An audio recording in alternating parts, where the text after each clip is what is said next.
Imagine this, it's January 16, 2013, and the entire fleet of Boeing's revolutionary 787 Dreamliners is grounded worldwide. Smoke pouring from a battery on a Japan Airlines plane parked at Boston's Logan Airport. Another All Nippon Airways flight, forced into an emergency landing after pilots smell something burning mid-flight. Pilots and passengers safe, but the dream machine that's supposed to redefine air travel is suddenly a nightmare. How did we get here? This wasn't just a glitch. This was the culmination of a bold, almost reckless plan by Boeing to outmaneuver everyone in the aviation game competitors' costs. Even the laws of physics and it nearly brought the company to its knees. Let's rewind to the early 2000s. Boeing, the American giant that's been building planes since World War I, is staring down a threat. Airbus, their European rival, is surging ahead with the massive A380 Super Jumbo, betting big on hub-to-hub megajets. But Boeing sees the future differently. Air travel is fragmenting more point-to-point flights, smaller airports, longer ranges without stops. The old aluminum birds, like the 767, are getting tired, fuel prices are climbing, and airlines are screaming for efficiency. So Boeing dreams up something radical. A mid-sized widebody that flies farther on less gas, carries 200 to 300 passengers, and feels like a luxury liner in the sky. They call it the 7E7 at first, then rebrand it the 787 Dreamliner. It's not just an upgrade, it's a reinvention. What made the 787 so audacious? Start with the skin. Traditional planes are aluminum strong, but heavy and prone to fatigue cracks over time. Boeing flips the script. 50% of the 787 is made from advanced composites, like carbon fiber reinforced plastics, lighter by 20%, stronger, more resistant to corrosion. Imagine weaving threads of carbon into massive barrel sections. The fuselage isn't riveted panels anymore. It's giant one-piece tubes baked in autoclaves the size of small buildings. This isn't sci-fi, it's engineering wizardry that lets the plane sip fuel like a hybrid car. We're talking 20% less burn than the 767, which translates to billions in savings for airlines over a fleet's life. But it's not just about the airlines. Passengers were in Boeing's sights too. Ever notice how you feel wrecked after a long flight? Dry skin, headaches, that zombie vibe. The 787 tackles that head-on. Because composites can handle higher pressures without cracking, Boeing cranks the cabin altitude to a comfy 6,000 feet instead of the usual 8,000. More humidity to up to 15% versus the desert dry 4% on older jets. No more chapped lips or that parched throat. And the windows, oh man, these are game changers. Twice as big as on other planes. Electrochromic dimming instead of shades. You tap a button, and they tint like magic sunglasses. LED lighting that shifts colors to mimic dawn or dusk, easing jet lag. Even the engines, those massive GEnx or Rolls-Royce Trent 1000s, have chevron-shaped nozzles that chew up noise, making takeoff quieter than a vacuum cleaner. Boeing wasn't just building a plane, they were engineering a competitive edge.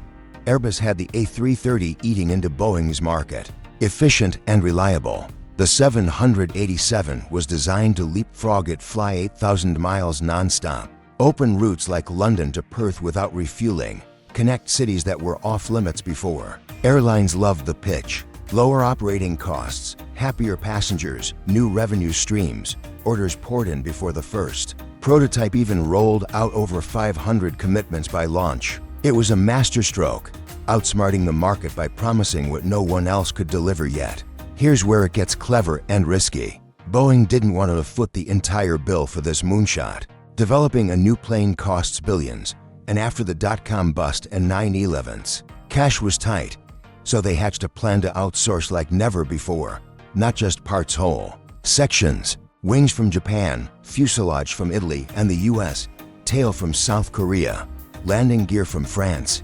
Over 50 Tier 1 suppliers worldwide, handling 70% of the design and build. Boeing's role, chief integrator, snapping it all together in Everett, Washington. The idea was brilliant on paper: share the risk, tap global expertise, cut development costs by billions, Suppliers invest upfront, get a cut of future sales. It was like crowdsourcing a jet, outsmarting the traditional model where Boeing did everything in-house. Think about the geopolitics here. Japan, a massive aviation market, gets Mitsubishi, Fuji, and Kawasaki building wings and mid-fuselage securing orders from ANA and JAL. Italy's Alenia handles the rear body, tying in European carriers. It wasn't just manufacturing, it was a web of alliances to lock in customers and fend off Airbus. Boeing even outsmarted their own unions. A bit less assembly in Seattle meant sidestepping some labor, costs and strikes that had plagued past projects. The goal: roll out the first 787 in 2007, deliver in 2008, faster time to market, dominate the skies. But reality hit like turbulence. Those suppliers, many were new to composites at this scale. Delays started small, a fastener shortage here, a software glitch there. Then they snowballed. The first fuselage arrives from Italy riddled with wrinkles in the composite skin. Wings from Japan need redesigns for lightning protection. Boeing's engineers are scrambling, flying around the world to fix issues on site. Costs ballooned from $5 billion to over $12 billion. The rollout ceremony in 2007, the plane looked complete, but inside it was a shell wiring incomplete, systems untested. First flight slips to 2009, deliveries to 2011. Investors fume, airlines reorder schedules. It was chaos, a lesson in how outsourcing can backfire when coordination falters. And the problems didn't stop at production. Once in the air, the 787 revealed more secrets. Those lithium-ion batteries lighter, more powerful, perfect for the all-electric architecture that powers everything from brakes to environmental controls, but they overheated. In 2013, that Boston fire and the ANA incident grounded the fleet for 3 months. Boeing redesigned the battery enclosures, added vents and insulation. It worked, but the damage to reputation lingered. Then came structural whispers, tiny gaps in fuselage joins, shims not fitting right. Whistleblowers stepped forward in recent years, claiming rushed assembly led to potential fatigue risks. One engineer, with decades at Boeing, described how outsourcing eroded quality control parts, riving misaligned, forcing workarounds that compromised safety margins. You have to wonder, was this hubris? Boeing trying to outsmart physics with unproven materials? Outsmart suppliers by offloading too much responsibility? The 787's composites are miracle stuff, but early on, lightning strikes revealed vulnerabilities. Carbon doesn't conduct like aluminum, so they layered in copper mesh. Even the engines had teething pains, ice buildup in the Trent 1000s causing shutdowns mid-flight. Rolls-Royce spent billions fixing it. Yet through it all, the plane flew on, racking up over 1 billion passenger miles without a fatal accident. It's a testament to the underlying genius, but also a warning about cutting corners. If this is already twisting your mind about how planes get built, take a second to like the video and subscribe. It really helps keep these deep dives coming. Alright, back to it. Fast forward to today, and the 787 is a beast. Over 1,000 delivered, flying for 100+ airlines. It's opened routes like nobody's business. Think United's non-stops from San Francisco to Singapore. 18 hours straight. Fuel efficiency means lower emissions too. A nod to greener skies as climate pressure mounts, but the scars remain. Boeing's outsourcing model shifted the company culture from engineering first to finance-driven. Mergers with McDonnell Douglas in the 90s planted the seeds, prioritizing shareholder returns over innovation. The 787 amplified it.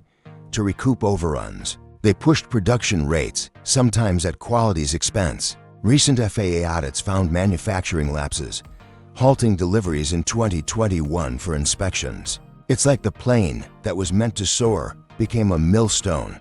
Rivalries intensified too. Airbus countered with the A350, another composite wonder, stealing some thunder.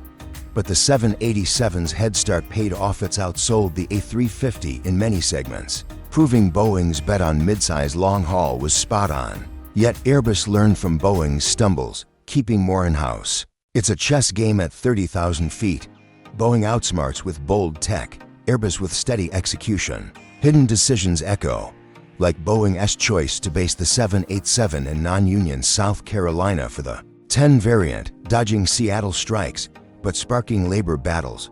Quiet moments changed everything. Picture a boardroom in 2003, execs debating the cell design build approach, prototype, pitch to airlines iterate. It secured launch orders, but locked in designs before full testing. Or that 2007 rollout PR triumph. But insiders knew it was smoke and mirrors. These aren't just footnotes. They're the pivots where fortunes turned. Most folks don't know about the ghost plane, an early test 787 that flew with ballast instead of seats, pushing limits in extreme maneuvers. Or how the name Dreamliner came from a public contest, humanizing this tech behemoth. Tension builds when you peel back the success. The 787 flies farther, but at what human cost? Suppliers in developing countries faced grueling conditions. Whistleblowers risk careers to speak up, and passengers, while comfy, entrust lives to a machine born of compromise. Recent dives, like that LATAM flight where the plane nosedived due to a seat switch glitch, remind us innovation walks a razor's edge. So here we are, in 2026, with the 787 still evolving. The -10 stretches for more seats.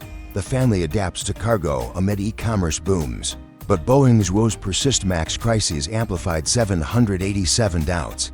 Did they outsmart everyone, or themselves? The plane's a winner, transforming travel, but the path was bloodied with billions lost. Reputations tarnished, safety questioned. It leaves you pondering, in the race to conquer the skies, how far is too far? What corners get cut next? I'd love to hear your take. Did the 787's innovations justify the risks? Drop it in the comments. And if you want more stories that pull back the curtain on aviation's giants, hit subscribe.